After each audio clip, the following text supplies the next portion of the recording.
Michelle Miller from CBS Saturday Morning, and welcome to The Dish. Today we head west and meet three culinary mavericks redefining fine dining. We start in Washington, where a Seattle artist turned chef is building a culinary empire by transforming local ingredients into culinary masterpieces. Then we hit Portland to meet a chef who infuses the flavors of Haiti into every dish, redefining the city's culinary landscape along the way. But we begin in Colorado, where master sommelier and restaurateur Bobby Stuckey is the visionary behind a 4-restaurant empire, including his first restaurant, Frasca Food and Wine, which has earned a Michelin star, one of the first in the state. Brooke Silva-Braga put Stuckey's wine expertise to the test. Should I go for it? Let's do this. All right. So wine 1, wine 2. Yeah. We weren't the first to ask. As one of fewer than 300 master sommeliers in the world, Bobby Stuckey is used to being quizzed on wine. There's like this rose hip, rosiness to it.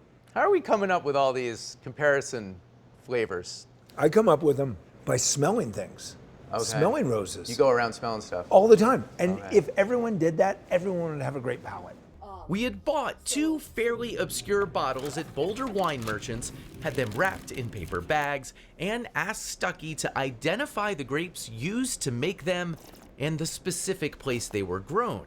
It's got great acidity, my mouth's watering. He's one of the best in the world at it, So much going on with this. or so we'd heard. Hard wine for me. Oh, okay. I'm really rooting for you here. At the end of the day, I'll still be able to bust tables tonight. And yes, later that evening, that's exactly what he did. Work the floor of Frasca Food and Wine. You enjoying it? I love it. Oh, I love hearing that. So the tasting results in a bit. First, the backstory. Most owners of Michelin-starred restaurants aren't still seating the guests. Most master sommeliers aren't fine-tuning the thermostat. Are you a little cool? Do you want me to turn the AC up? But Bobby Stuckey has 2 nearly obsessive pursuits: Root beer. studying wine 32A. and providing personalized hospitality. It's a 20th anniversary. Request a romantic booth, which we've got for them. She eats only poultry and fish. This pair of passions have taken him to the pinnacle of American fine dining. It was an unlikely journey.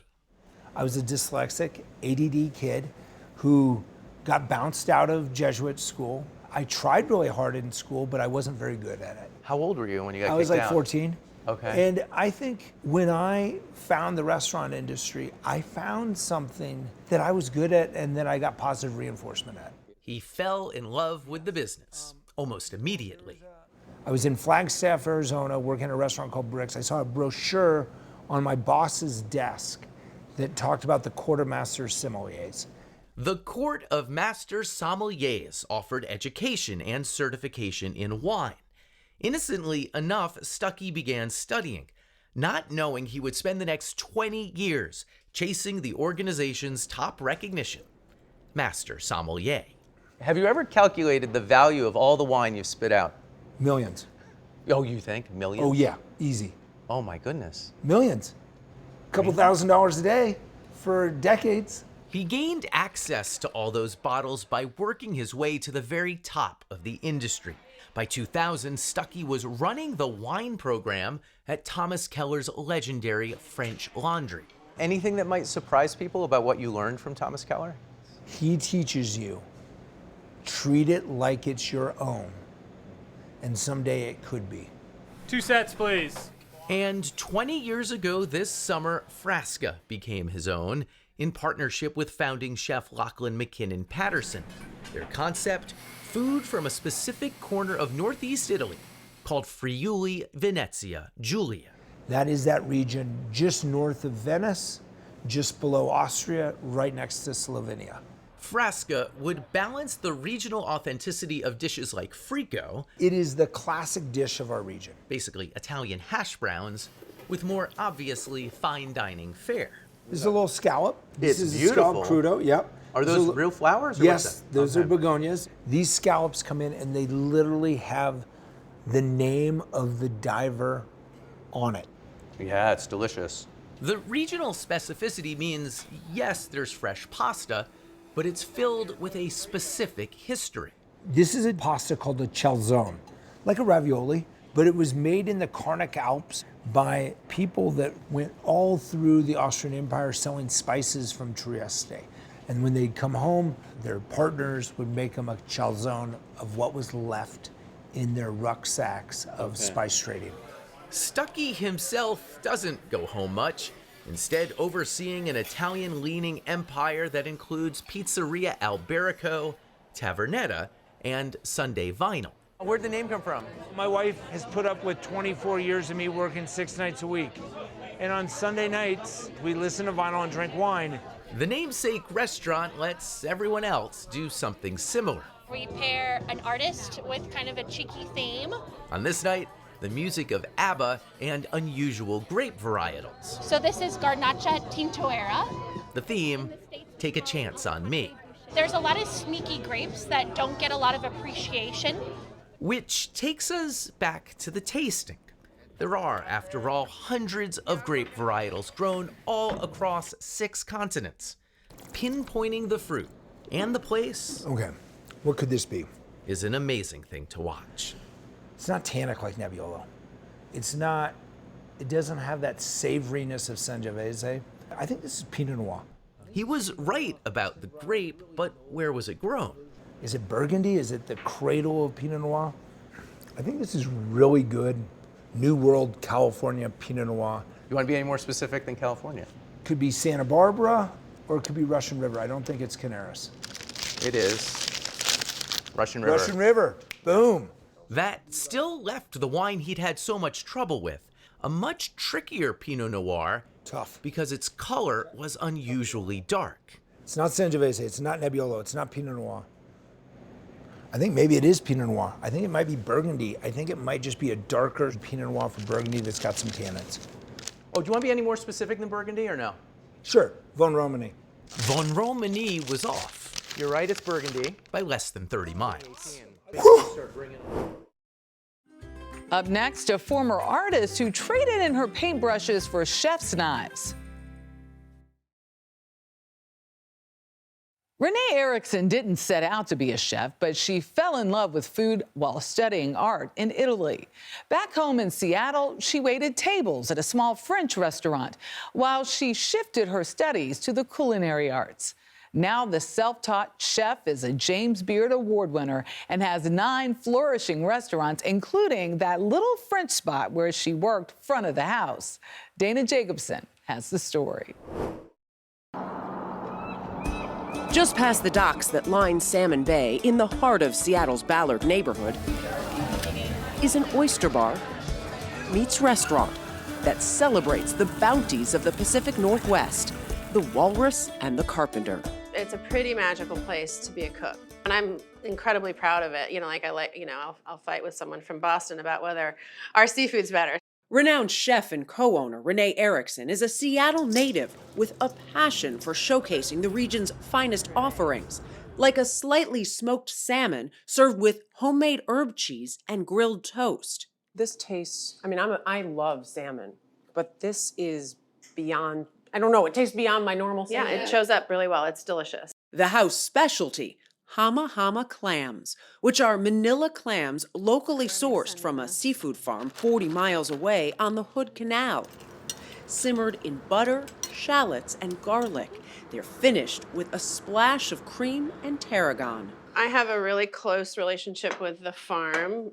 My husband and I met there. Love at first sight.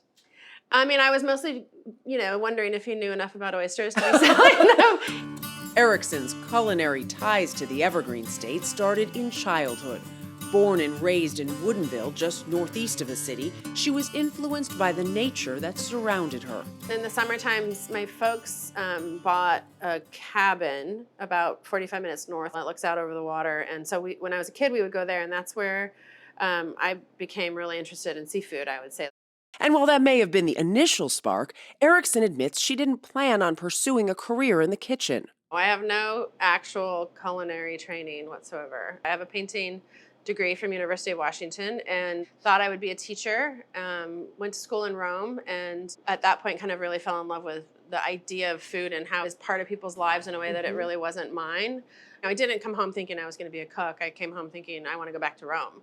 But things soon changed when Erickson began working as a server at a French restaurant in Seattle. Do you remember when you were working front of house? What drew you? I just felt like I was like, walking around being like, I have no idea how to tell you how this wine tastes. Or, and it's not that I couldn't learn. I just was like, I didn't get it. But I did know how to follow a recipe. So I just asked if I could start to come in the morning and bake, essentially. So I would, read things and follow direction, and it worked out. At the age of 25, Erickson set aside her pursuit of a graduate degree in fine arts to purchase that very restaurant, Boat Street Cafe. 26 years later, she has 9 unique establishments to her name, her Seattle food empire collectively known as Sea Creatures, with her eye for design helping the creative process. They're giant glass spheres filled with amazing plants from all over the world. I mean, to have a restaurant in that? Yeah, it's uncommon for sure. Encased inside the spheres at Amazon's headquarters is Erickson's Wilmot's Ghost. Oh, wow. Right? What an incredible space. Yeah, that's crazy. And look up, right? Yeah, right? The geodesic dome, which opened in 2018, houses what she calls a once-in-a-lifetime opportunity. An edible love letter to Italy lies within, an ode to her time spent in cities from Venice to Rome. So my walk to school was basically from the river to Piazza Navona and then to Campo dei Fiori. And then through a market every morning, surrounded by vegetables and people carving artichokes when in season. Memories I swear you could taste in every bite. Yum. It's those personal experiences Erickson and her Sea Creatures team reflect upon when creating each restaurant, from menu to design. Opening the Walrus and the Carpenter back in 2010 was perhaps the most hands-on of all. We were much more kind of bootstrapping it. We, like my dad laid the patio that's still out here, and the mirrors that are here were from my uncle's storage, and they were old doors that we turned into mirrors, and we don't do that anymore, thankfully. Thoughtfully crafting a backdrop for each kitchen's creations. Erickson gave me a sampling of some favorites. A pork chop with Cabot cloth-bound cheddar on top, served with pickled chard. A classic Parisian steak tartare with shallots, capers, lemon juice, and hot sauce. These are rye toast, so you can just create your own little rye toast. And for dessert, a bread pudding, which Erickson first served at Boat Street Cafe. There's some booze in there. It's definitely a favorite. People love it. It's intense. Some people actually eat a whole one, which is a little, I worry for them, but. But a whole one of these is a different story. From Sea Creatures cafe chain General Porpoise, these are the crowning jewels of Erickson's internationally inspired dishes. So these are inspired off of a donut that I had in London, and they're filled with different creams and custards and things. I want them all. Yeah, right? They're all for you. Hold on. Oh my God. They're real good, right? Yeah. I know, it's fun, right? Rip it open, there's all that. This is unreal. They're real good. That unabashed pleasure is one of the things Erickson hopes all of her customers, no matter the restaurant, leave with. But that's not all. I hope they feel super cared for. We want people to feel welcome, and little by little, I hope people understand how much effort goes into all of our sourcing, because it's certainly not the most financially wise thing to do, but it makes the food a million times better. I want them to love it and come back, basically. I remember days where I would be writing checks to vendors, and not a single guest would come in for dinner, and I'd be like, oh my God, I'm gonna die here. Yeah. But It worked out okay. slowly, yeah, baby steps, right? Next up, one chef's path from addiction to award-winning taste brings Haiti spirit to Oregon.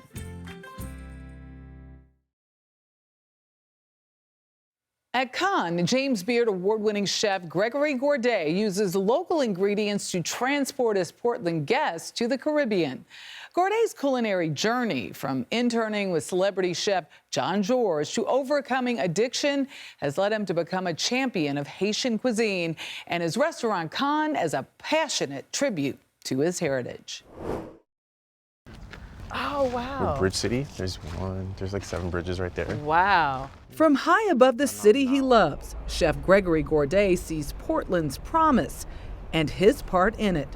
I hope that everyone on my team and I and everything that we're trying to do at Con can help rebuild the city, help push money back into the economy, create jobs, and get people back to our state to see just how unique and interesting a place like Portland, Oregon is. Should we go in? Yes, let's do it. All right. All right. Gorday invited us in to Con's brand new kitchen, where he fuses local bounty with his Haitian culture. This whole salad is a combination of fresh, bright, with savory, soulful. This is gonna give it some depth. And then we just go nuts with the berries. Then we're gonna add some crispy plantain chips just to add a little texture. I don't see how all of these things All right. together Okay. are gonna work. I can't wait to But show you. I'm not the chef. And show me There you go. he did. I'm still tasting. Okay, okay. They unfold. There's a lot going on. Really delightful. After taking a hiatus from running Departure at the Nines Hotel in Portland, Gorday competed on 2 seasons of Top Chef, where he made it to both finals. You know, the truth is, a lot of people have watched Top Chef and they saw me create this Haitian concept. That really was a pivotal moment in just seeing the global Haitian community just like freak out. And all these iconic Haitian dishes on national television, something you don't see that often. Most recently, I was able to cook for Oprah. So is your restaurant gonna be Haitian? Yes, my restaurant is a wood-fired Haitian concept. In Oregon? In Oregon. Dropping names here. I'm just saying, like, but for her to post about that meal and to be eating soup jumu, which is another really important Haitian dish, it's our freedom soup. You're all invited. The Haitian community lit up, you know, from Haiti to Canada and all over the world. As someone who understands that I have a platform, I want to use my platform to do as much good as possible. So it just became crystal clear that my restaurant had to be Haitian. But early on, Gorday's career path wasn't clear. A pre-med major at NYU, he transferred to the University of Montana to study wildlife biology before graduating with a degree in French. That's when and where he discovered his passion for cooking. He then enrolled into the Culinary Institute of America, where he earned an internship with Chef Jean Georges, who mentored him for almost 7 years. At the same time, he struggled with addiction. I was irresponsible, really let down a lot of people that were important to me in my life. It's what brought him from New York to the Northwest. I met some chefs who were in Alcoholics Anonymous, and I saw what they had. They seemed happy, they were working, and one day I just realized I needed some help. I had some friends in AA and I asked them to take me to my first meeting, and I've been able to, you know, stay sober, and it's been the best 13 years of my life.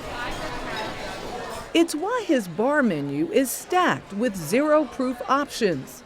This is a soursop drink, lemon juice, coconut water, coconut milk, and then soursop. It's sweetened with a little bit of maple syrup. So what is soursop? Soursop is a tropical fruit. It's kind of like pineapple and lychee mixed together.